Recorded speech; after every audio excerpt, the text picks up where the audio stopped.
Ndinokwazai mese zvakare muzita raishe wedu Jesu Kristu. Zita rangu ndinoitwa chibaba chekushandira ndichiwanika muguta rekwekwe. Ishe werugare ndinoda kuti vakuitirei zvakanaka. Nhasi uno ndinoda kuti nditsanangure pamusoro pehari dzakasiyana siyana. Panapa ndine hari mbiri dzandinadzo. Hari dzandinadzo pano patakakura dzaishandiswa nevabereki vedu pakubikira sadza, zvakare dzaishandiswa pakubikira muriwo nekuenda kunochera mvura, zvakare dzaishandiswa pakubika hwahwa. Saka ndoda kuti nditsanangure kune vanhu vazhinji. Tine vazhinji vane mubvunzo mukurusa kwazvo vanoti hari hadzina here zvimwe zvadzinoshandiswa zvisiri kubikirwa. Ndo mhinduro yandoda kukupa masikati anhasi pano.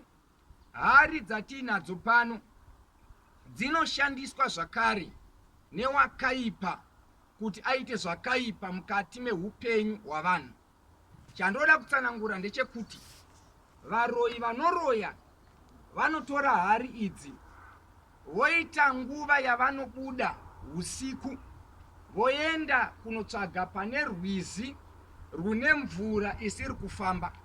Kana vasvika parwizi ipapa, chavanotanga kuita vanotsvaga dziva rakaita serino, vokomberedza dziva iroro, vobva vari dedicata kumaspirits avanotenda kwaari. Kana vadedicata nzvimbo iyoyo, from that moment it will become spiritual. Saka zvese zveuroyi zvavanoda kuita zvinotanga kubudirira panzvimbo iyoyo. Kana vapedza kudedicata vanotora magate ane ropa vobva vaisa pasi sezvandaita pano. Kana vaisa magate ane ropa vanoita make sure kuti munhu wavanoda kuroya nevavanoda kusunga vanoisa destiny yake muhari, vanoisa chinomurepresenta muhari kuti kana vakachitaura vari kwavari ikoko chinofanira kubudirira ende chinofanira kuitika sekudaro. Kana vachida kuti vasunge mafinances emunhu, munhu aite rombe asabate mari, vanotora mucheka mutema seunowandakabata pano. Kana vatora mucheka mutema vanotora mazita kana zita remunhu wavanoda kuti aite rombe, wavanoda kuti asabudirire mukati mehupenyu. Kana vatora zita iroro vanoriisa pamucheka wandakabata pano. Vapedza kudaro votora bute voisa ipo paya. Kana vachida kuti munhu iyeye aite rombe asabate kana mari, asaite mari ine musoro, vanotora macoins sezvandinazvo pano. Vatora macoin ndopa vanoaisa pamucheka une bute. Vapedza kudaro, kana vachida kuti munhu adzungaire aite rombe, vachida kuti munhu asafunge zvinoenderera mberi, vanoti bvudzi ravakagera munhu akarara ndora vanotora rimwe chete iroro vouya naro paouta yavo kana pamvura, votora bvudzi iroro vobva variisa pamucheka wavo mutema. The moment pavanoisa bvudzi iroro pamucheka mutema une bute, chizivai kuti watorerwa bvudzi, life yake yakutanga kudzungaira, zvakare life yake haichafambe zvakanaka. Saka bvudzi iri vanoritora sei? One, vanotaimira panguva yekuti munhu arare anogerwa usiku, bvudzi rake rotorwa ronoiswa pamucheka mutema roiswa ipapa. Kana vakuda kusunga marriage yemunhu, zvavanoita vanotsvaga ring yemunhu iyeye, ndo yavanoenda kunotsvaga. Voenda kunotsvaga ring, vakashaya yake vanotsvaga ring inoita representative, inoenda kunomiririra marriage yemunhu iyeye. Kana vatora ring iyoyo vanoti kana vasvika kumvura vatanga kuita zveuroyi hwavo, vanotora ring iyoyo voipfekedza pachigumwe chemuchato chinoita sungano yemarriage. Kana vachipfekedza ipapo votanga kutaura zita revavanoda kuti marriage yake ibreak. Kana achinzi Jeni vanotanga kutaura Jeni, iko zvino ndakudambura marriage yako, ndakudambura muchato wako, mumba mako ngamusave nechichafamba, murume wako ngaagara achikupopotera achirova. Kana vapedza kudaro vanoibvisa pachigumwe. The moment pavari kubvisa ndo pavari kukonzeresa inonzi spiritual break, spiritual divorce. Vapedza kubvisa ring iyoyo vanoitora vonoisa pajira dema voisa ipapa. Zvakare kana vapedza kudaro vanotsanangura futi votora kune munhu ari mumarriage, munhu achata, munhu aroorwa zvakanaka, vasingade kuti aite mwana, vanotora apple iroro rinoshandiswa richirepresenta the fruit of womb, voisa padumbu pavo kana ari munhurume kana munhukadzi, wotaura zita remunhu woti kubva nhasi pawapinda mumba imomo ndinomona chibereko chako achichafanire kuzozvara mwana, achichafanire kubudirira. Votaura vosunga chibereko chemunhu chine zita rakaiswa pajira dema. Vachipedza kudaro ndo pavanotora apple voriisa ipo paya. Vapedza kudaro vanosunga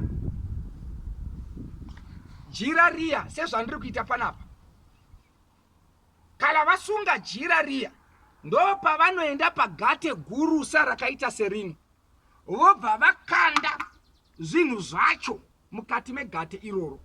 Pavanokanda mukati megate ndo pavanorisimudza voenda mujinga remvura sepano, votanga kudediketa mazita ari muhari kuzvimwari zvavo, mazita ari muhari kune zvavanotenda mazviri.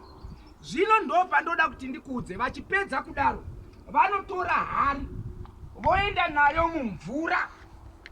Vachienda nayo mumvura kudai vanosvika votora hari iya voisa mumvura yozara nemvura. Kana yazara nemvura voisiya iri pasi, yobva yaiswa pasi. Kana yaiswa pasi ipapa yovigwa. Saka chii chandinoda kutaura panapa ndezvekuti tine vanhu vazhinji vari kufamba right now, vane upenyu right now, vasingazive kuti destiny yavo yakavigwa pasi pemvura navaroi. Destiny yavo yakavigwa pasi pemvura nemasatanisti. Right now, vamwe venyu, you are trying business, you are trying to do this and that, but there is nothing moving upon your life. Why? Because your destiny and your life and your children are buried underwater. Zvakavigwa pasi pemvura.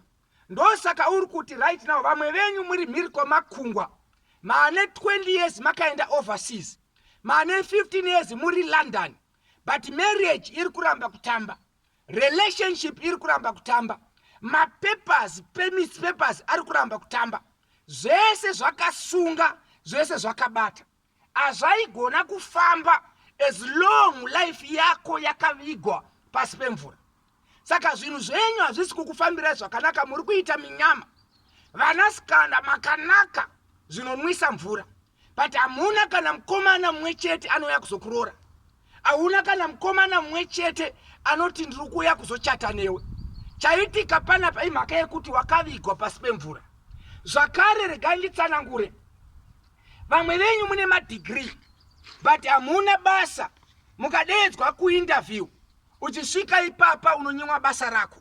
Chawanyimirwa iyi haisi mhaka yekuti haugone, but imhaka yekuti destiny yako yakavigwa pasi pemvura.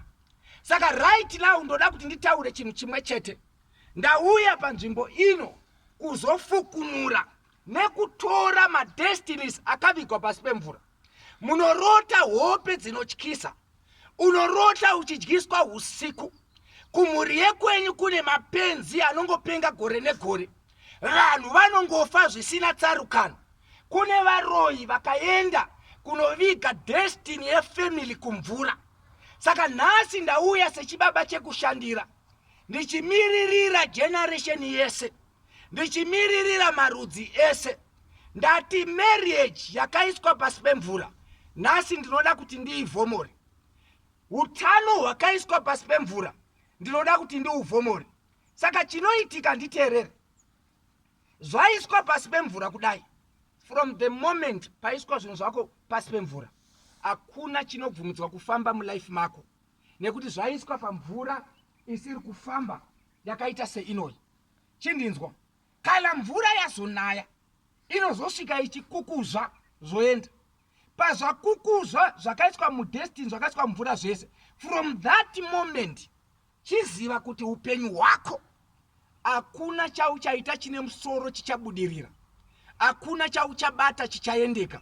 Saka right now ndauya pano seakatumwa naJehovha. Ndauya ndinoda kutora hari dzakaiswa mumvura, ndinoda kubvisa destiny yako yakaiswa mumvura. Nhasi ndinovhomora hari, ndinovhomora hari dzakaiswa mumvura neropa repamuchinjikwa, ndinodzivhomora neropa repamuchinjikwa, ndinovhomora hari idzodzo zvako zvese zvakatorwa, ndinozvivhomora. Zvino ndauya pano ndasimudza hari ino. Pandasimudza hari ino, ndakuda kuita art of representation. Ndoda kubreaka that clay pot. Pandiri kubreaka the clay pot, pandiri kudestroya the clay pot, mhepo nemweya yemumvura yese yakasunga life yako yakuregedza.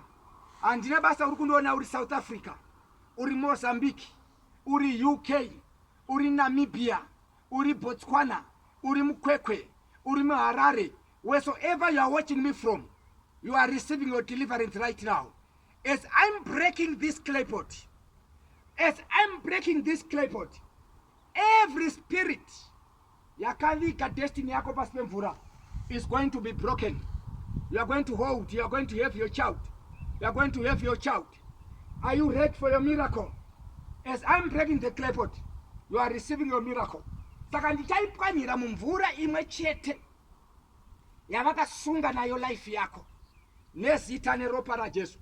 May I break it right now. May I break it right now. I break it. I break it. In the name of Jesus. Your destiny is free. I take your marriage back. I take your finances back. I take your ministry back. I take your career back. In the name of Jesus. In the name of Jesus. Receive your Samuel. Receive your children. Receive your job. Receive your career. Receive your ministry. Demons must come out. Demons must come out. Every evil altar must be broken. In the name of Jesus. I take your child from waters. If you are barren, receive your children. If you are barren, receive your children. If you are barren, receive your children. Receive. Receive your marriage. Receive your career. Receive your ministry. Right now, I retrieve back your things. I give you back your things. In the name of our Lord Jesus. So, hamavadikani, zvandaita panapa, ndadzikinura vanga vakasungwa. Kana uchida kubatsirwa, kana uchida kudzikinurwa kubva kumweya yemvura yakavika destiny yako, hauna chauri kuita chine musoro, hauna basa, ukaenda kuinterview hauwane basa, wakanokorwa tsoka, makumbo anongorwadza, utano haufambi, uri mhiri kwemakungo hakuna chiri kufamba, uri kudemba kuti chandakawira kuno chii, traya ndikubatsire, ndokunamatira, zoitwa zvakanaka. Saka iko zvino ndabreaka this clay pot mese muchiona. Kana uchida individual deliverance, ndinoda kuti undifonere kana undisire pa WhatsApp pa number dzinoti 0773 591 433, 0773 591 433. Ndinoda kuti ndikuite inonzi personal deliverance. Saka rwendo rwuno pandichange ndichibreaka ma-altars, ndakarotswa naJehovha, vakandishanyira kuhope, vakataura neni, vakati this time pauchabreaka ma-clay pots, enda unobreakera kurwizi. Pauchabreakera kurwizi ipapa, uchange uchirestore ma-destinies avanhu akavigwa pasi pemvura. Saka ndichange ndichibatsira, hazvina basa kuti uri kupi, nditsvage. Kana marriage isiri kufamba, nditsvage ndinokubatsira.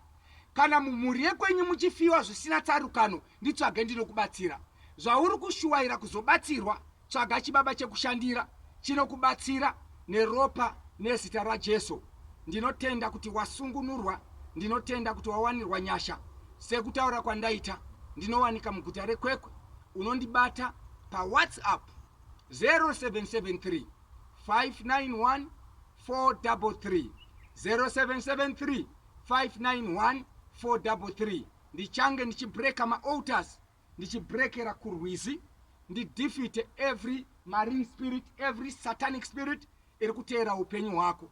You are blessed in the name of Jesus. Shalom.